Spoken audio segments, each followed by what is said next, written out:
Welcome back to another episode of Binging and Bickering. And in the wake of Christopher Nolan's new spy sci-fi movie Tenet coming out, Dan and I thought that we would just do an episode solely focused on the spy genre. Yeah. I haven't seen Tenet yet. You saw it, and I want to see it. Yeah, I don't know if it's because theaters just opened back up. Well, some theaters are still showing like Sonic the Hedgehog, which was like the last movie that was So out when theaters closed. So I went last night, and what was kind of neat was I was at Imagine, Mhm. and on the overhead where they display like the show times and stuff, Tenet's picture wasn't there, and it just said early access.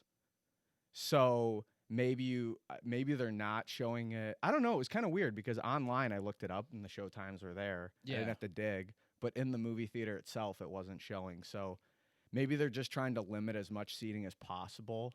I'd imagine. But few so, people are just 'cause walking into the movie theater going, "Oh, which one am I going to see?" Like people know. I don't know. I mean, like, it's kind of weird because all of these movies that were supposed to come out in March, April, May, June. I mean, fuck. Like the movie industry is kind of like behind 4 months. I feel like the first bigger movie that was just like fuck it, like we're gonna stream it, like rent it for $20 was King of Staten Island. Yeah. And there were other movies that kind of followed suit, like Disney's Mulan is coming to Disney Plus, and you can rent it for like $20 or $30 or whatever it is, and it'll be free by December. But Christopher Nolan was someone who was like, I'm not doing that. He's kind of an older school kind of guy. He's, in my opinion, the best director in the game, and he's just like, no, like my movie's going to come out in theaters, and he was fighting for it. He all penned summer. a letter during COVID about how he wanted movie theaters to stay open. Like Yeah. he's awesome with how passionate he Yeah. is about the industry. But yeah, so got to see that. If you get a chance this weekend, definitely go see it. I think It's I will. not going to be for everybody, but movie theaters are back open, so let's support the industry. It's nice to go see and anything, go see but the it. fact that it's a Christopher Nolan movie, you're gonna have your mind blown for, 2 hours. But just to start getting back into normalcy, just with everything that's going on in the world right now, like go see a movie. Yeah, and so we're not reviewing Tenet, obviously, but we do have some fun topics planned. First on our docket, we have let's backtrack a little bit. In my opinion, a spy movie is only as good as its villain, because I'd agree. the spy movies that are separated from okay versus good versus great is kind of how unique the villain's plot against humanity is. You always have some asshole who's trying to nuke everybody or wipe out the population, but what makes it different? So our first topic is going to be, what is the most villainous plot in the history of spy movies? And we can make it a little ambiguous. It can be, you can loop in Die Hard if you want, but anything to kind of do with espionage and world takeover, I guess. Okay. Want me to start? Yeah. Okay. I love the Jason Bourne movies, and I feel like, like maybe I did want to like talk about like Treadstone, and like, they talk about how like, oh, they're eliminating Treadstone, and that's why like they're after Jason Bourne and all of these other things, and then Blackbriar comes in out of the ashes of Treadstone, even though they said like they were going to be done. So I feel like, like that is kind of evil. It's like all of these like different super soldier like projects are just going to keep spawning, even though they want to continue ending them. Yeah. But I'm not going to go with that because I didn't want to like filter in like my favorite like. Well, I mean, let's talk about it though, because I wrote down Treadstone you? as a Yeah. as a topic. It is so that is so fucking genius, because what they do is they take, if you guys aren't familiar with the Bourne series, is they take these basically U.S. servicemen, break down their morality to where they just create them into a killing machine to do the government's dirty deeds. That's about as fucked up as you can get. Yeah, I mean Taking heroes who serve their country, taking away their morality strictly so they will Make kill. them forget who they are. Yeah. They give them new identities. They strip away their old life, and they force them to kill high-ranking people and or kill like in super secret ops. And like it's really fucked up. Like because then like the reason why like Jason Bourne is like Jason Bourne is because he's like the last one in like the old like Treadstone, which is like the first like super soldier like organization, and not organization, like plan or whatever.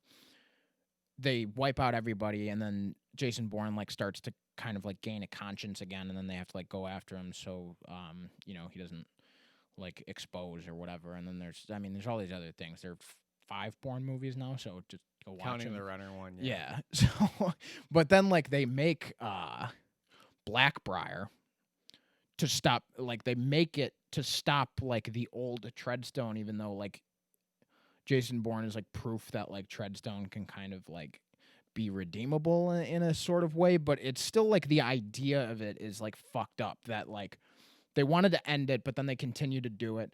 And like and I like the fact that it's like governmental as well. I like that it's, I feel like a lot of spy movies like are governmental, but I also kind of like the ragtag gang of like secret ops. But like I really like Jason Bourne because I feel like it modernizes a lot of the cool things that like James Bond's cool things I feel like kind of tapped out. And that's just my opinion. There are people who love the newer Daniel Craig Bond movies, but I've never been a Bond person, so I feel like Jason Bourne is like the modern James Bond. It's a great scene to kind of show how it affects the assassins on a person-to-person level is in The Bourne Identity, when Clive Owen and Matt Damon have their shootout in the field, and Clive Owen's dying, and they're kind of talking about, the headaches that they get and how depleting it is on their bodies. Like that, I really enjoy that scene because it just shows how degrading Treadstone and the whole project is on them. So that one's, but you said you were going to go in a different direction. So I'm glad we got the Jason Bourne out of the way. Yeah, we had to talk about it. Yeah, you have to talk about Jason Bourne. I'm actually going to go with kind of a surprise because, like, I was thinking about this topic and I was like, like, I don't want to go, like, James Bond. I don't want to, because I feel like it's like, oh, like, let's, like, blow up the world. Like, something that seems, like, pretty, like, archaic. But this version of it, I feel, is like the most like realistic kind of version that could happen. And I really like the way it was executed and acted in the first Kingsman movie. Yeah. Valentine, played by Samuel L. Jackson. With a lisp. Plays like this billionaire, like tech person who invents these free like cell phone chips and like these chips that people can like put in themselves, and like they'll get just free Wi-Fi or free cell service wherever they're at. In reality, they're mind control / explosive devices that when like a certain frequency is raised on them, people go from fighting each other to blowing up. Well, he gives them the phone that can trigger the that hostile instinct in all the civilians to start fighting each other, the ones that have his phones, and then the elites get the chip that protect them from it. And at the end of the movie, that's when they override it and explode all their heads. Yeah, and everybody's heads explodes because they have them in them. And I feel like just because of the, society we live in and everybody's on their phones and, like, there is kind of this, like, 1% versus everybody else kind of mindset. I really like the way that was executed. And the fact that Kingsman is kind of a surprisingly awesome movie. Yeah. In the sense, I mean, everybody everybody loves it now. But if it weren't for that first movie where it kind of looked gimmicky and silly when the trailers first came out, but then I remember being surprisingly like shocked by how awesome that movie and its plot was, and I really liked, even though like Samuel L. Jackson is Samuel L. Jackson, him as the villain in that movie, him still being able to be kind of like a menacing villain with a lisp and with like this cell phone body chip kind of mastermind plan between society's elite and everybody else. Yeah. I really enjoyed that because it seems like hyper realistic if if society was as kind of as crazy as Kingsman, but I feel like just because of the phones and everything like that, I like that plot. Yeah, and it takes the Bond archetype as well, with having the brainiac at the top, and then the menacing henchman who was, I forget her name. Sophia Butella. Yeah, who plays Giselle, and she has like the sword legs. Yeah. And that movie is so over the top, and it wears it on its sleeve. But I do like that it kind of it gets into global warming a bit, tech. It tries to be a little more than just gimmicky. I really There's a enjoy lot the more to first it one. than surface level for Yeah. sure.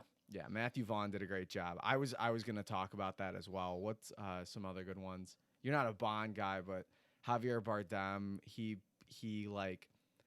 has this great vendetta in Skyfall where he wants to take out M and then expose MI6. He has a good one. But yeah, I think those are some of the two really good modern examples. Do you remember James Mason's motivations in North by Northwest? Because that's the movie that like started the spy kick, I feel. You got it directed by Alfred Hitchcock. Yeah, if you and guys I don't know.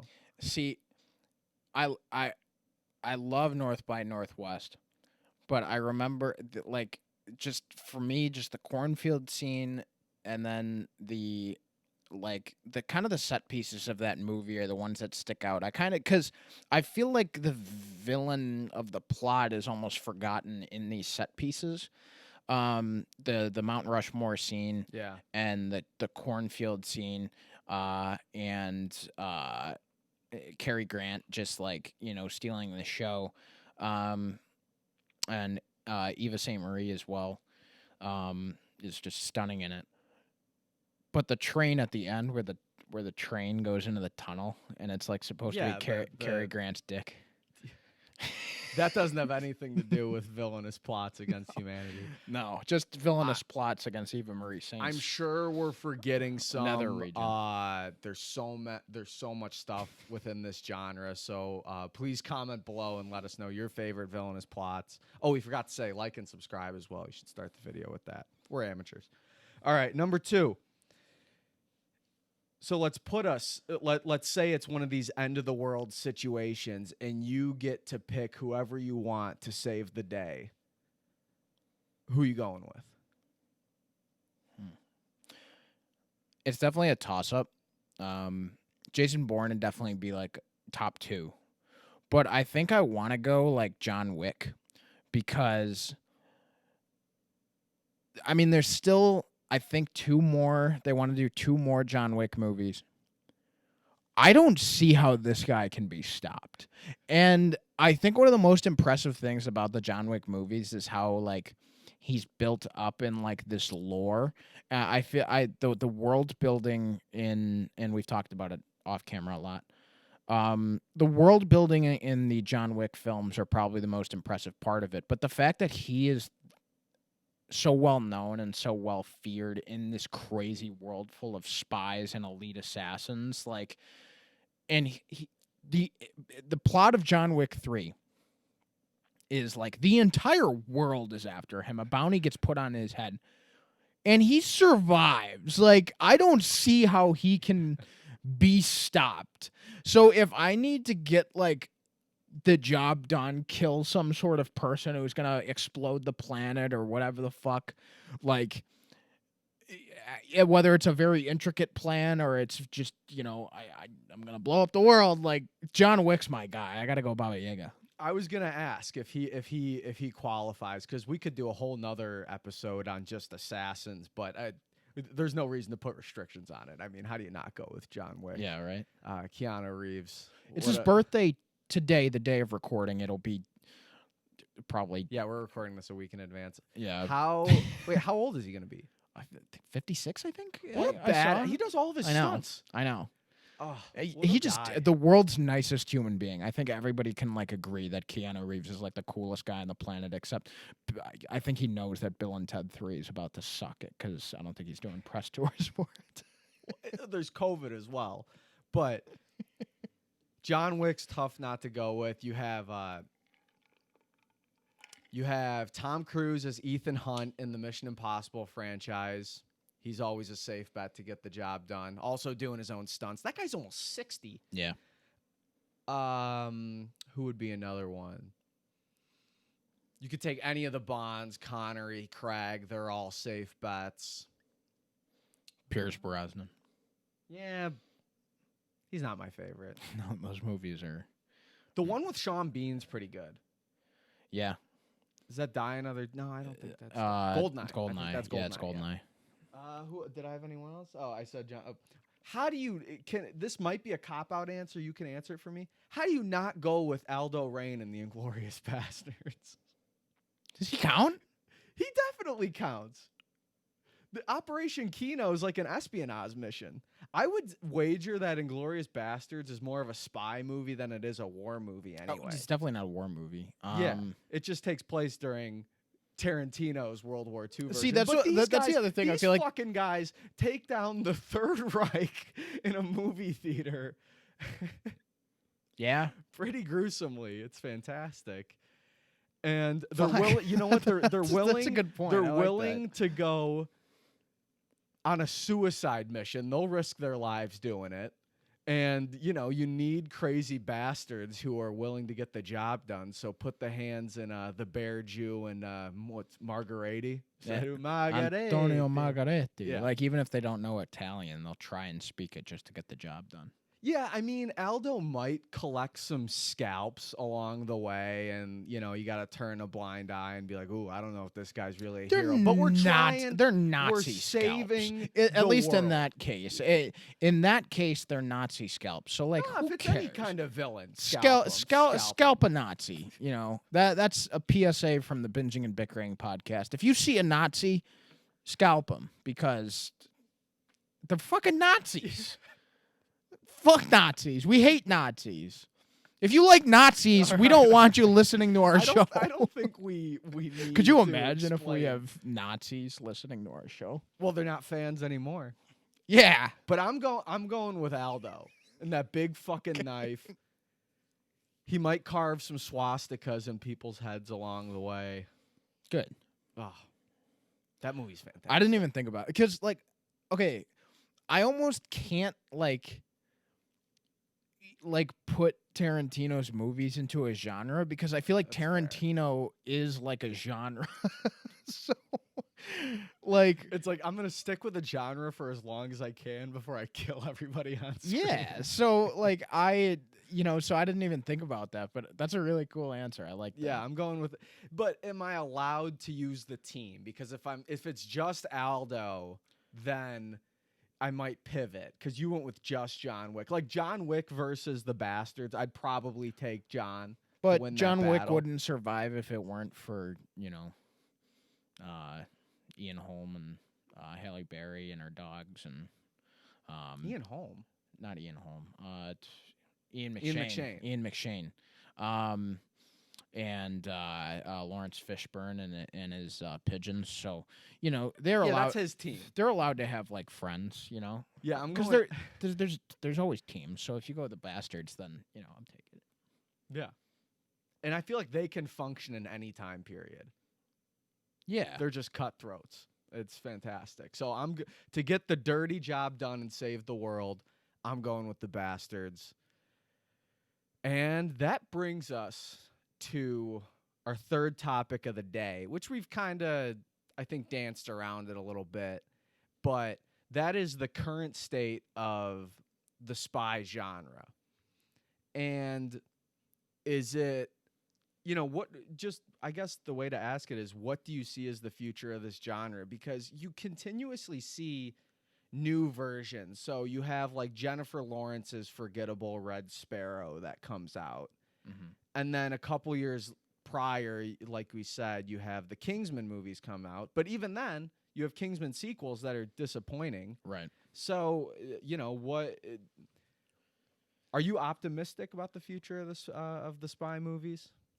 I'm not sure because I feel like the traditional spy movie, obviously, you put James Bond into that category. James Bond kind of is the spy movie to beat without a doubt. I feel like a lot of the cool plots or cool gadgets or cool kind of things that inspire like the current generation or the generation that came before this one even was James Bond.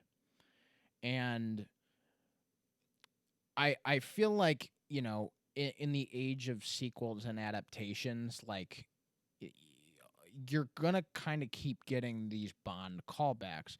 Not that originality can't exist, because I know Jason Bourne was like a book and yeah, they were books before they were movies. So, I feel like that has to kind of sort of take inspiration from James Bond, and they all kind of stem out. And then Kingsman, I was like I said earlier in the show, I was surprised by how original and how fun those movies are. If you want to throw Inglorious Bastards in there, like I said, but like, Mission Impossible is getting to what, their 8th movie, their next one, because there is going to be a next one. I'm pretty sure 8th or no, I think they're booked for 2 more for sure. Those missions are starting to seem pretty possible to me. So, Oh, yeah. So, I just feel like the more and more they come out, even so, like to hear that there were 2 more John Wick movies, I was kind of like, can we wrap this up with a bow? And so far, even John Wick 3 was good, and I thought that was gonna that was gonna be the end of it too, but it wasn't. I don't think spy movies can exist in one and dones anymore, and I feel like that's kind of because the genre is Good ones anyway. yes, Good ones and can't, yeah. not because they're the category is necessarily oversaturated, because like you'll only see like a spy movie now once every couple of years, and or a sequel to one once every couple of years,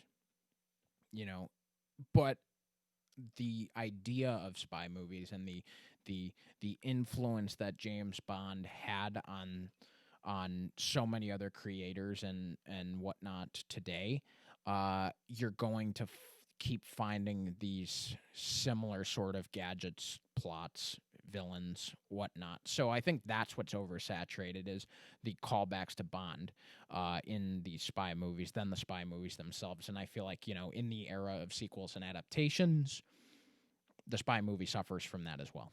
Yeah. I don't think that they're going anywhere. Mm-hmm. I think that it's a pretty timeless story. This one hero or anti-hero has to stand up to the elite or stand up to the government and save the world. I don't think that story's going anywhere. It's pretty bare bones, and we'd like to hear it. Right. It just needs to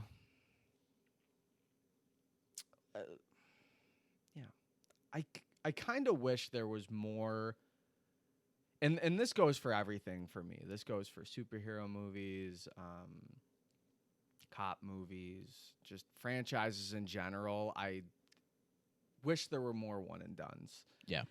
Because at this point, I can't believe this has become such a Kingsman heavy episode. But let's go back. That world that Matthew Vaughn set up was very cool. Mm-hmm. But by the end of Kingsman 2, it kind of did get gimmicky. That when they went to the Americas, it was like the rootin' tootin' cowboy. And then now with the newest trailer for The King's Man, it's which a prequel takes place in World War I. with Ray Fiennes. I'm going to be honest. Like, we'll see how it is. I'm not super stoked for that movie. I like a lot of Matthew Vaughn's stuff. but he did X-Men First Class, stepped away. He did Kick-Ass, stepped away. Now, those movies eventually got sequels because of the studios, but I wish he did the same thing with Kingsman. It's just like leave them wanting a little more, and I kind of wish that was the same way, because at a certain point, the movies start to deteriorate, and that always happens. Right. And at this point, it's like with Bond fans. If you're not a Bond fan yet, you're not going to be a Bond fan in the future. So I kind of wish we just saw more one and dones.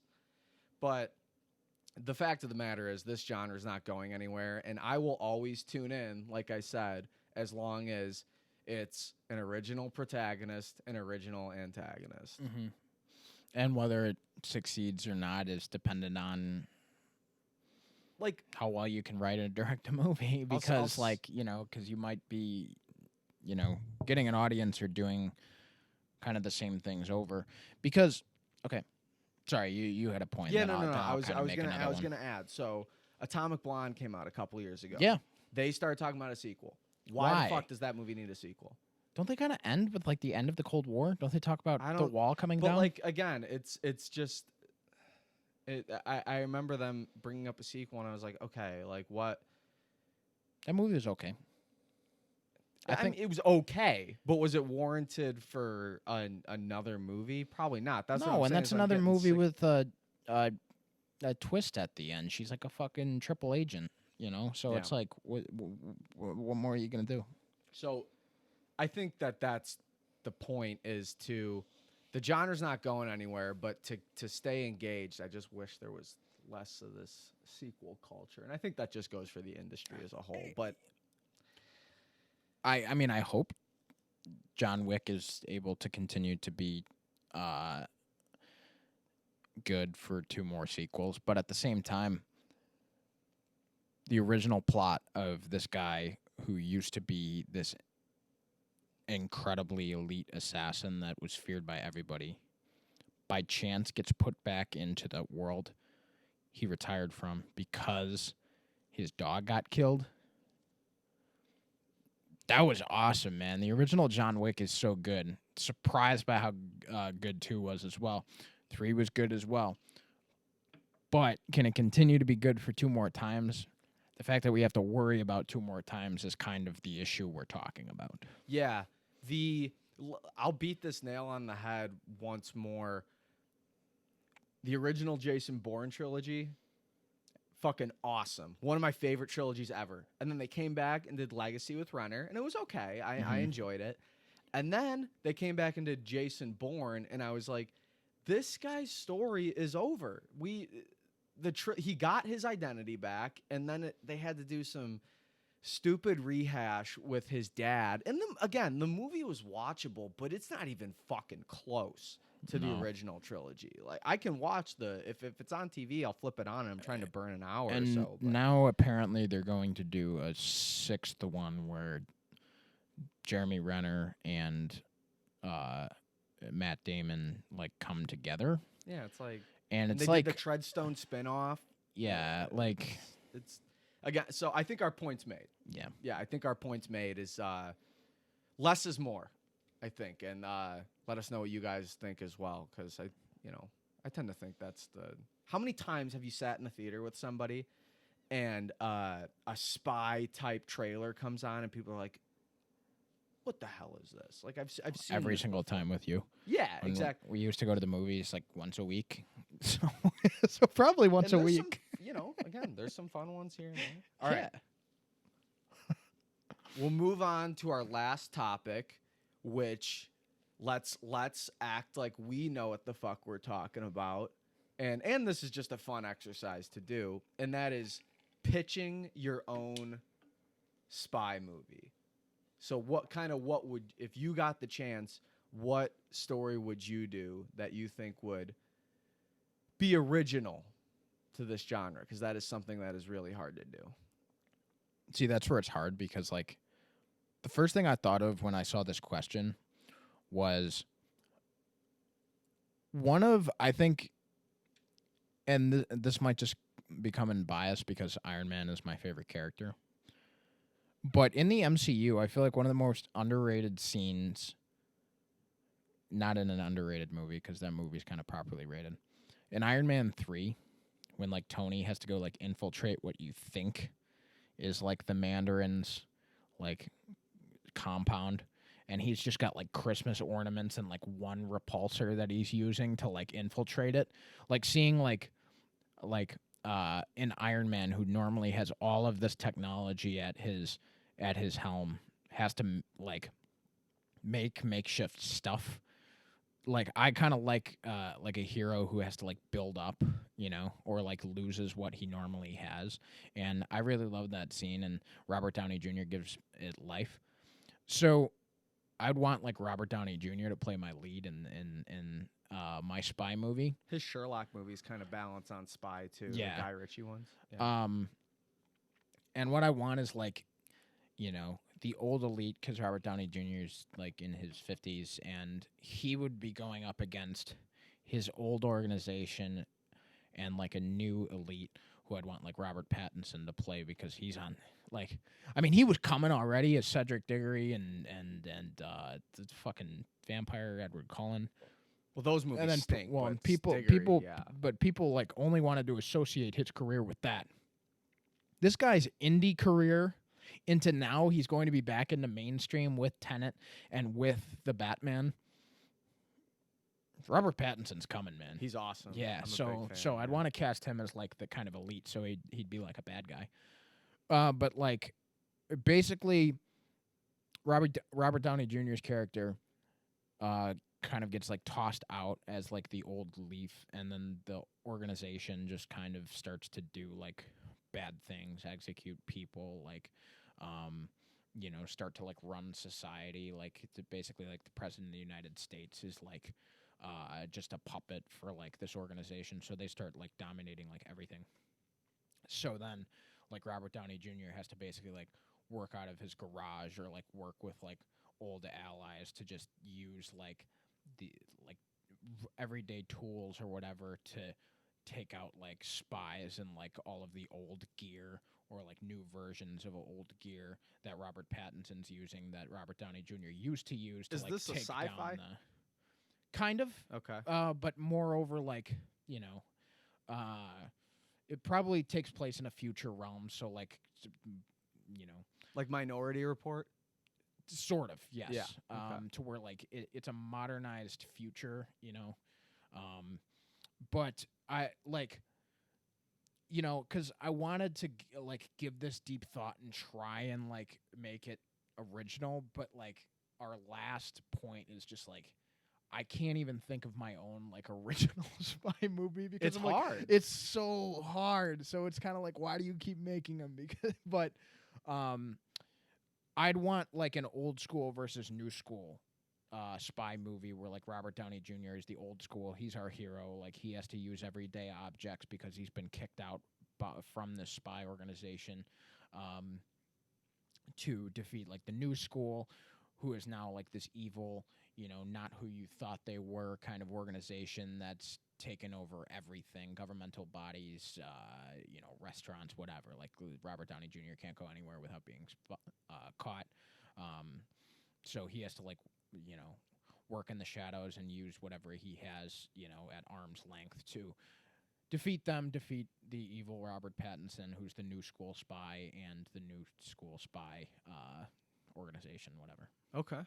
So you got one of those fun rivalries going. Yeah. That's kind of the backbone of yours. Okay.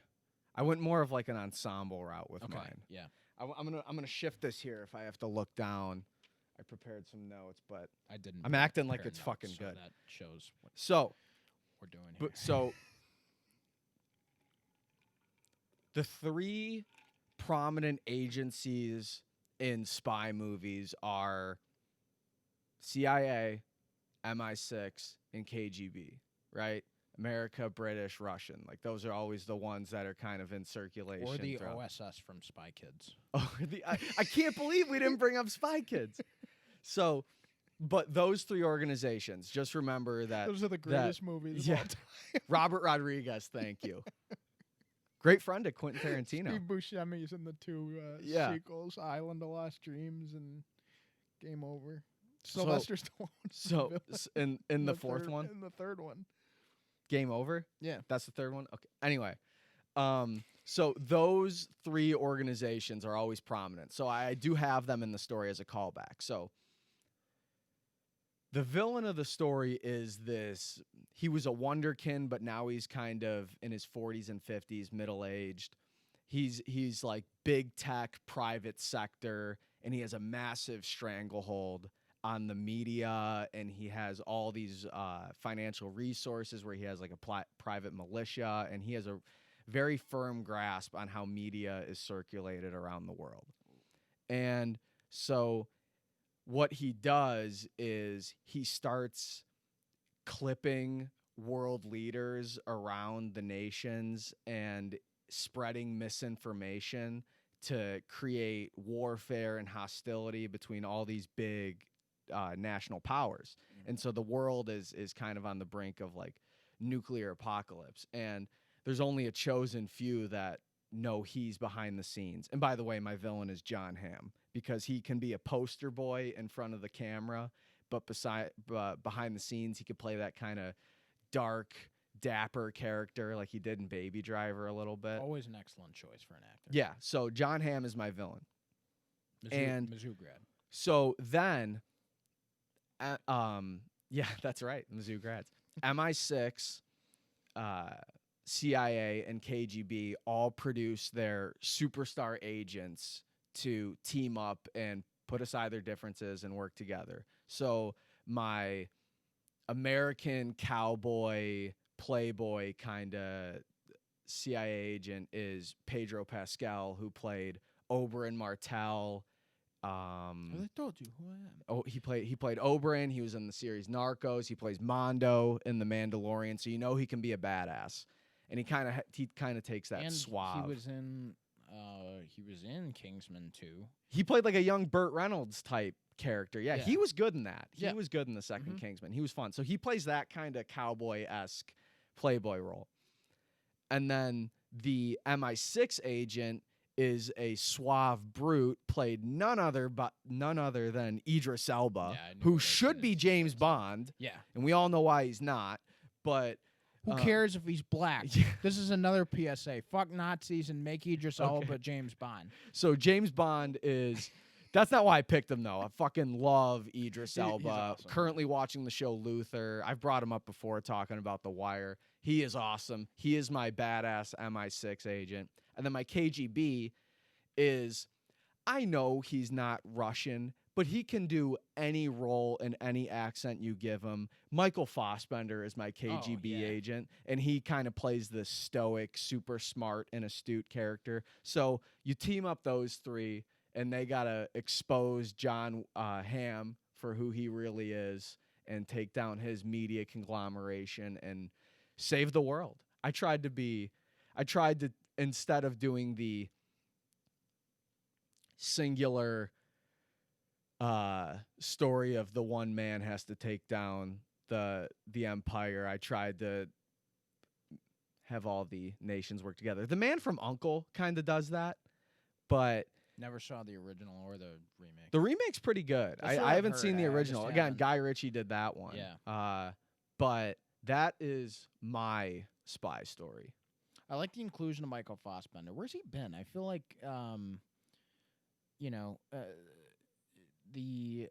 since Jobs and since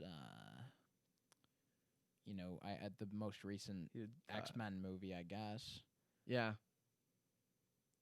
He's going to win an Oscar one day, though. He's fantastic. Well, if it wasn't Leo that year where he was Steve Jobs, he absolutely would have won it for playing Steve Jobs. Yeah.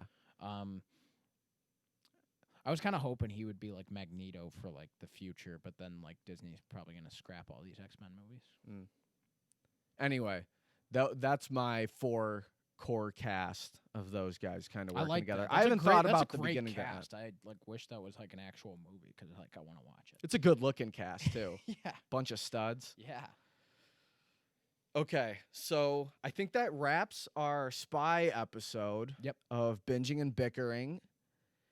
We will, I don't know what we're doing next. We'll fucking figure it out. Yeah. But do not forget to like and subscribe and comment on any of the topics that we covered, which is the most villainous plot, end of the world, who you taking? I'm sure we missed plenty there. Yeah. What you think of the current state of the genre, and if you have an idea for a spy movie that you think is original or not, you just like spy movies, let us Sound know. off. Let us know. Yeah, comment below. If you didn't like us like trashing all over the spy genre, tell us why too. I'm a big fan of the genre. It's just, the good of the genre. Right, There's a yeah. lot of forgettable of the Yeah, genre. for sure. And head on, Jesus Christ, I can't speak. Fucking go over to charactertheory.com. The We'll website. provide the links. If you like movies, head on over there and follow Dan and I on Twitter. We'll provide the links for that. And I think that's we've butchered the conclusion enough. We're good at the in between, I think the every intro and episode, the end. our end's just kind of like, yeah, just fucking It's go too to formal. our website, like our shit, and fucking, I think that sounds better. Pound sand if you don't want to do that. I think you should have. Yeah, I let that go. Anyway, If we ever guys, make T-shirts, I feel like pound sand. Pound should be one sand? of 'em. Yeah. I like that. And then keep watching movies and shit. I think you've said that. Yeah. Yeah. TV shows, video games, do whatever. Yeah. All right. Just absorb yourself into, a different world other than ours. 'cause Yes. Our world sucks. Yes. All right. Bye. Bye, guys.